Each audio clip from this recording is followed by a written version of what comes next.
पहा नवीन एपिसोड्स एकदम add free.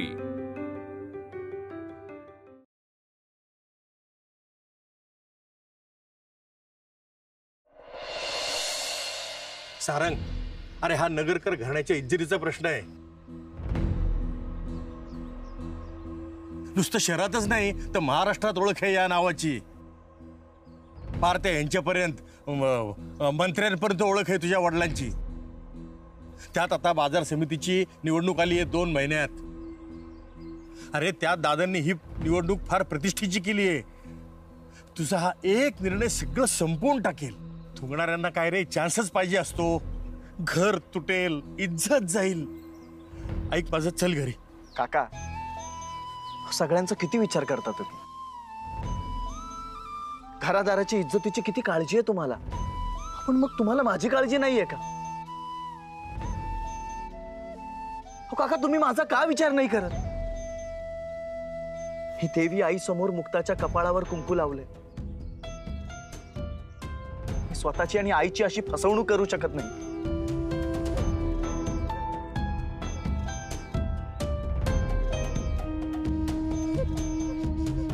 आज तुझ्यामुळे मुक्ताची खूप आठवण येते मला। मी मुक्ताचा स्वीकार केला असता तर तुला या घरची सून होण्याची संधीच मिळाली नसती।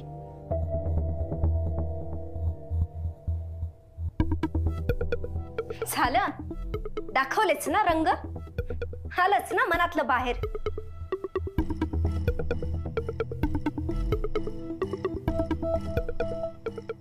तुझ्यामुळे चाललंय ते।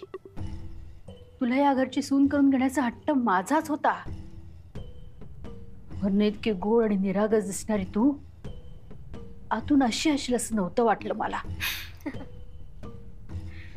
मी अजून संपूर्ण कळायची बाकी आहे। सो मला छिडकारतो ना, मी त्याला पाय धरायला लावते। आताच पहा ना, तुम्ही मला हार घालायला नकार देत होतात, पण शेवटी काय झालं? मी तुम्हाला तो हार माझ्या गळ्यात घालायला लावलाच। हार तर मी मिळवलाच। सासूबाई, हार मिळवलास ग तू, पण सारंगला कसं काय मिळवशील? मला जे हवं असतं ना ते मी काहीही करून मिळवते। सारंगलाही मिळवे। माझी जिद्द, माझ्या हट्टीपणाचा अनुभव तुम्ही पदोपदी घेत राहाल। आणि सारंगच काय, या घरातली प्रत्येक गोष्ट काही दिवसात माझ्या ताब्यात असेल। आणि हा, मला अडवायचा प्रयत्न करायचा नाही, कारण मला अडवणाऱ्याचे हाल मी चंद्रा आजी सारखे करेन। म्हणजे घर आहे पण नाती नाही, श्वास आहे पण जिवंत आहे की नाही माहीतच नाही। त्यामुळे माझ्याशी अदबीने वागायची सवय लावून घ्या सासूबाई।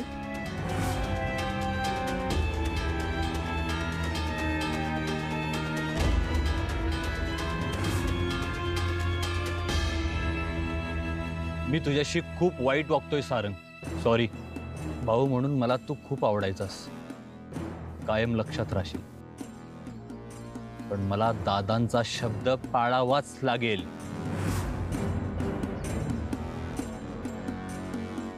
ए भैरू, तुझ्या माणसांना बोलव, याला लांब नाही आधी आणि घर जाळून टाक। युवराज, मी काय वागतोय मला खरंच कळत नाहीये। मला खरंच माफ करा। मला असं वाटतं मी इथून गेलेलंच बरं। हो शेठ, हो काय चाललंय? अहो एकदा काय ते नक्की सांगा। एकदा सांगते सारंगला हात लावायचा नाही, एकदा सांगते। अहो यात सगळं हे चाललंय, एवढ्यात लंका जळून खाक झाली असती। त्याचं क्लिअर होत नाहीये, पण माझं क्लिअर आहे। मी शेवटच्या श्वासापर्यंत मुक्ताच्या कुटुंबासोबत उभा राहणार आहे। मग जगलो काय किंवा मेलो काय,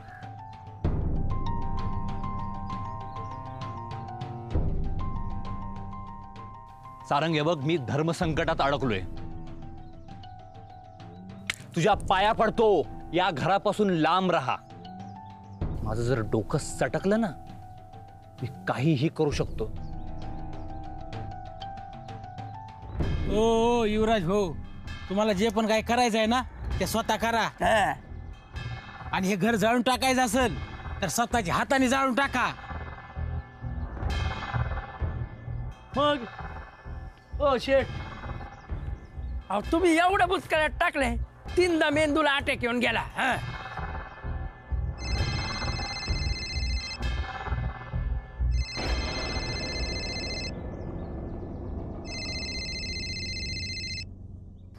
हॅलो.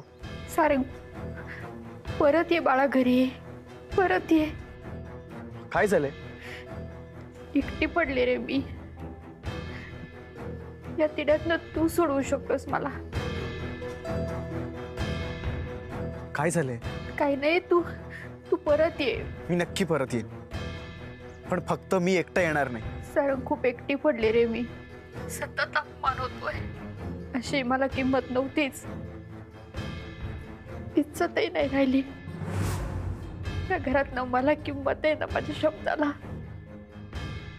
तू तरी नको रे बाळा असं करू. हे आई, आई तू जीव आहेस ग माझा. तू सांग ना काय झालंय? आर्या,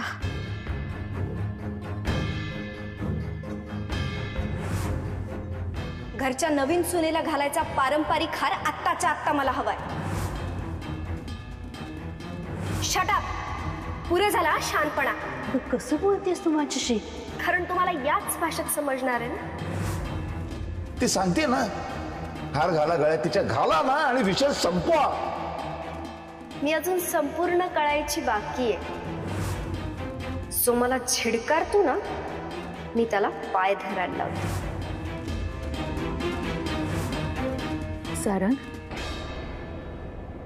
तुझी आई तुला सांगते, माझ्या सुनेला मुक्ताला घेतल्याशिवाय या घरात परत यायचं नाही. मुक्ताच या घरची सून होईल. आई तू माझी हिंमत दुपटीनं वाढवलीस. आता मी मुक्ताला घेऊनच परत येईन. आणि सारंग, मी तुझ्याशी बोलली, कुणाला सांगू नको. नाही तर तुला मुक्तासह माझ्यासाठी पण भांडायला लागेल. हे फक्त एक आईच समजून घेऊ शकते. आई तुझे आशीर्वाद आहेतच. आता सगळं ठीक होईल.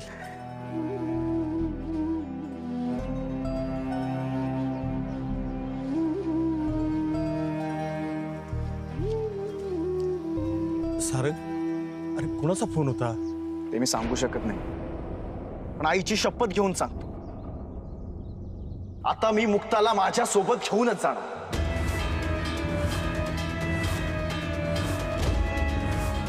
बघतो मला कोण कसं अडवतो ते.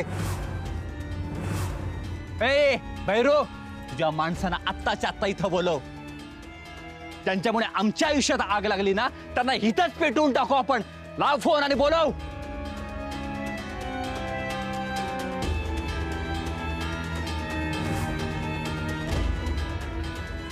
लाव पटकन. फोन लावलास ना, इथे जीव घेईल ना तुझा. इकडं पटकन नाही. मालक, मालक भांडू नका मालक. सारंग, अरे सारंग ऐक, युवराज मागो मागो, तू मागो. बाबा मध्ये पडायचं नाही तुम्ही. पडणार पडतो का म्हणजे काय? अरे इथं माझी मुलं माझ्या डोळ्यात देखत एकमेकांच्या जीवावर उठलेत आणि मी काय नुसता बघत बसू का? त्यापेक्षा तुम्ही दोघं मिळून एकदा माझा मुर्दा पाडा आणि मग काय करायचं ते करा. पण माझ्या डोळ्यात देखत हे असले काही प्रकार करू नका रे बाबा. नो अहो बाबा, पण गप्प बस. युवराज तू आधी घरी चाल आणि ये तुम्ही दोघंही निघून जा, नाहीतर आत्ताच्या आत्ता रावसाहेबांना फोन करून सांगतो की तुम्ही सारंगला मारताय म्हणून. मग बघा रावसाहेब काय करतायत. अरे एकेकाला ह्याच्यात घरात घुसून उभे गाडतील ते. निघा. आज माझे वडील नसते ना, तर सारंगची इथंच राग झाली असते.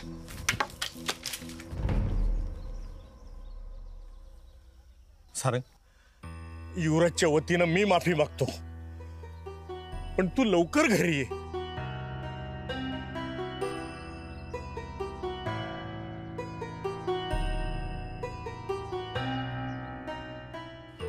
खरंच गेले का ते?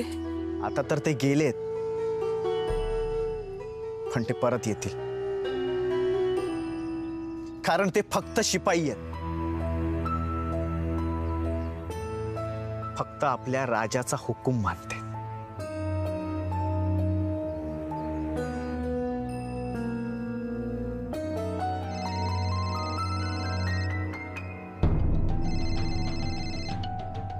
दादा, तुम्ही फक्त रावसाहेब नगरकर आहात, पण मी सारंग रावसाहेब नगरकर, तुमच्याच रक्ताची अपडेटेड कॉपी.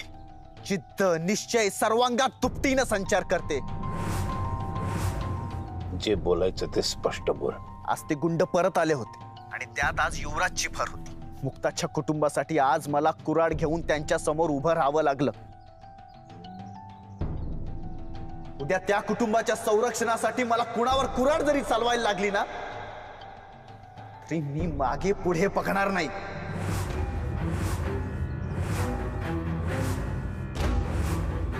तू तिच्याशिवाय परत येणार आहेस? दादा, मी आणि मुक्ता वेगळे नाही आहोत. मी मुक्ताला घेऊनच त्या घरात येणार. तुमच्या सुनेला आशीर्वाद द्यायला तयार राहा. माझे आशीर्वाद फक्त आर्याला आहेत. तीच माझी सून आहे, लक्षात ठेव. तयारी करा. मुक्ता लवकरच त्या घरात माप ओलांडून येते.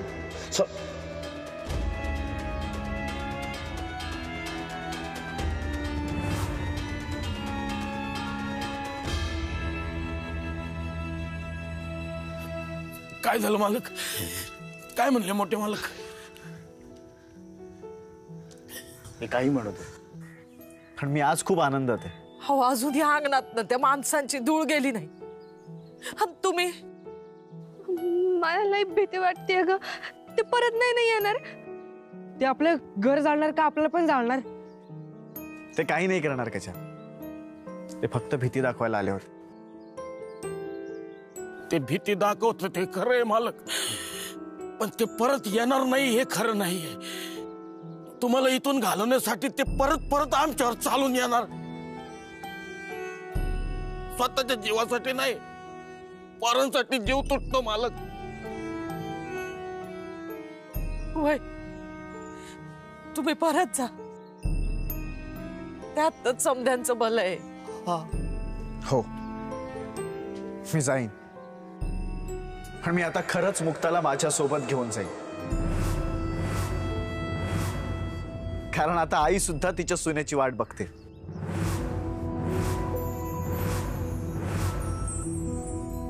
काय मोठ्या मालकीन बाई? हो, मगाशी आईचाच फोन होता. मुक्ताला घेऊन ये म्हणा. आणि आता काही झालं ना तरी तिला तिची सून म्हणून मुक्ताच हवी आहे.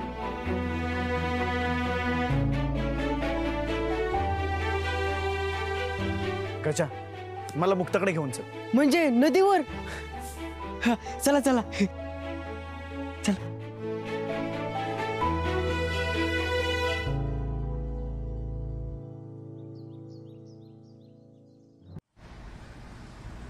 काय गरज होती तुला एवढं त्या ह्याला टोकाला जाण्याची?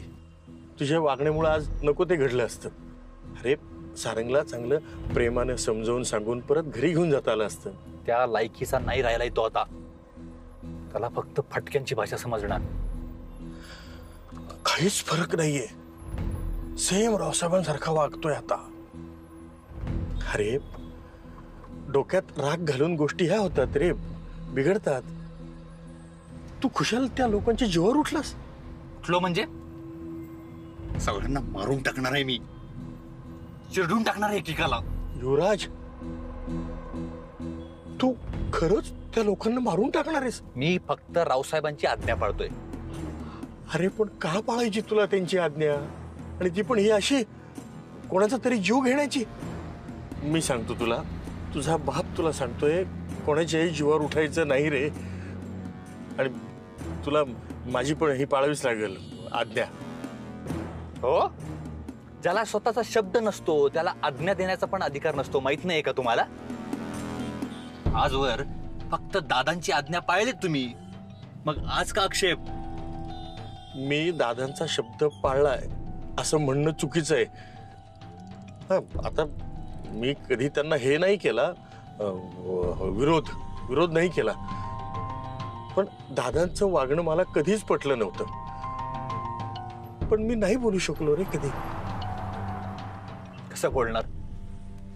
फुकटचं ऐश्वर्य भोगायला मिळतंय, एवढं मोठं घर, पैसा, लत्ता, काहीही काम न करता सगळं मिळतंय आयतं. कसं बोलणार? चुकीचं बोलतोयस तू. अरे निदान स्वतःच्या बापावर तरी हे करू नकोस, आरोप नको करूस. जे आहे तेच बोलतोय मी. का तुम्हाला स्वतःचं अस्तित्व नाहीये? हा, खरं तुम्हालाच किंमत नाहीये, मग आम्हाला कुठं नाही मिळणार? तुम्ही ना निकम्मे आहात, निकम्मे. तुमचं अख्खं आयुष्य निरर्थक गेलंय. हो आहे मी निकम्मा, निरर्थक आहे, लाचार आहे. अरे पण काय करणार? जसं मला कळायला लागलं तसं सारखं मला तू मूर्ख आहेस, तू बिंडोक आहेस, तू निकम्मा आहेस, हेच माझ्या मनावर ठासलं गेले ना. हे सावत्रपणाची भावना आणि उपरेपणाची ही जाणीव अशी सारखी अशी ठासून भरली आहे माझ्या मनात. आपल्या स्वतःवर असतं ना ते काय म्हणतात त्याला, आत्मविश्वास नावाची गोष्ट तोंडी लावायला सुद्धा शिल्लक नाही राहिली रे. त्यामुळं विनाकारण अपराधी वाटायला लागलो. आणि त्यात आणखी तू मला सांगा, काय आहे तुमच्यात ज्याला आदर्श समजावं असं काहीच नाहीये तुमच्यात. तुम्हाला स्वतःची जागा निर्माण नाही करता आली, पण मी माझी जागा, माझं अस्तित्व तयार करणार. आणि एक गोष्ट लक्षात ठेवा, त्यासाठी मला तुम्ही नव्हे, रावसाहेब हवेत.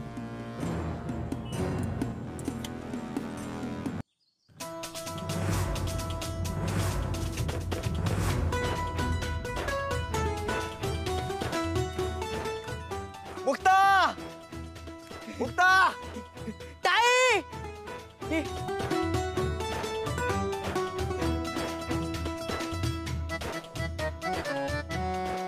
मुक्ता, ए मुक्ता, ये ना वरती, ये ना, ये ना बाहेर पटकन. रे मुक्ता, माझं ऐक, पटकन बाहेर, पटकन ये लवकर ये ताई, पटकन ये. आले, थांब.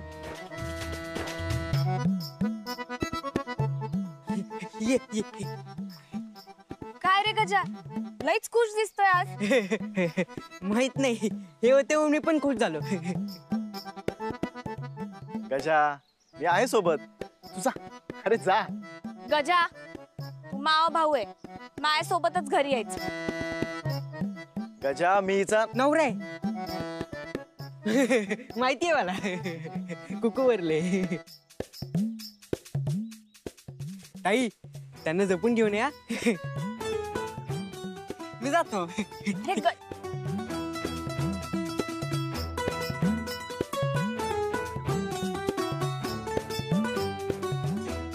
मुक्ता, तुम्ही दुसऱ्या रस्त्याने जा, नाहीतर मागून या. गावात कोणी पाहिलं तर अजून इज्जत चव्हाट्यावर येईल. I love you. गरिबांना असल्या भानगडीत पडायचं नसतं. I love you. पोटा पाण्यासाठी बाईबाप पडेन ते काम करते. I love you. त्या सगळ्याचा तुम्हाला काहीच फरक पडत नाही ना. तुम्ही राजकुमार असाल, पण मी राजकुमारी नाहीये. तरी पण आय लव्ह यू. काय चाललंय तुमचं? लय जबाबदार आहेत माझ्या खांद्यावर. बारक्या बहिणीचं लग्न करायचंय, भावाला शिकवायचंय, किंवा त्याला तरी दुनियादारी समजायला पाहिजे ना. I love you. माझ्या वडिलांची तब्येत पाहताय ना, किती खराब होत चालली आहे. ते लय मोठा भार आहे माझ्या खांद्यावर. I love you. तुम्ही हे सगळं का करताय? मावा तुमच्यावर प्रेम.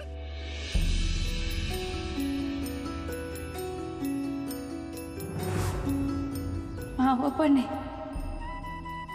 काय मुक्ता? यू व ल य आ.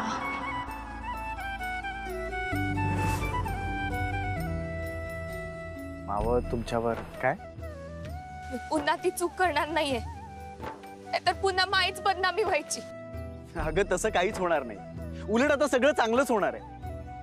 आणि त्या घरात फक्त माझी आजीच नाही, तर आई सुद्धा तुझी वाट पाहते.